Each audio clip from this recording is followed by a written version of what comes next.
అది వెంకీ, నువ్వు ఇప్పుడు మళ్ళీ ప్రవీణ్ అక్కకు ఫోన్ చేసావు అని చెప్పి కాల్ చేసింది నాకు. Okay, that is your wish, చేసావు. నేను ఇప్పుడు నీకు మళ్ళీ చెప్తున్నాను, మే వరకు టైం ఇస్తే నీకు 1.5 తిరిగి వెనక్కి ఇచ్చేస్తాను త్రూ అకౌంట్. అర్థమైందా? త్రూ అకౌంట్ మే వరకు టైం ఇస్తే నేను నీకు మళ్ళీ వెనక్కి ఇచ్చేస్తాను. ఆ మిగిలిన డబ్బులు అంటావా, నేను లైఫ్ లో సెటిల్ అయినప్పుడు నా దగ్గర ఉన్నప్పుడు నేను ఇస్తాను. అది కూడా నేను ఇవ్వను అనట్లేదు. లేదు కుదరదు, నాకు ఇదంతా అవ్వదు అంటే పెద్ద మనుషులకి నువ్వే ఫోన్ చేసావు కదా. నా జీవితంలో పెద్ద మనుషులు ప్రవీణ గారు మాత్రమే. సో ఆ ప్రవీణ అక్కకి వేణుస్వామిని పెడతావా లేకపోతే ఇంకెవరినైనా పెట్టుకుంటావా, నేను పిలుస్తాను, నువ్వు పిలుచుకో.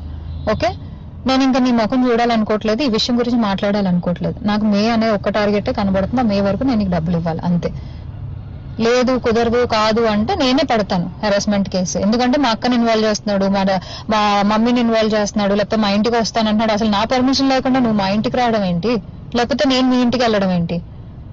ఇంట్లో వాళ్ళని ఇన్వాల్వ్ చేసుకోకుండా నువ్వు నేను మాట్లాడాలి, నువ్వు నేను సాల్వ్ చేసుకోవాలి అంటే నా వైపు నుంచి ప్రవీణ్ అక్క వేణుస్వామి మధ్యలో కూర్చుంటారు. మే వరకు నేను ఆ డబ్బులు సెటిల్ చేస్తాను. అది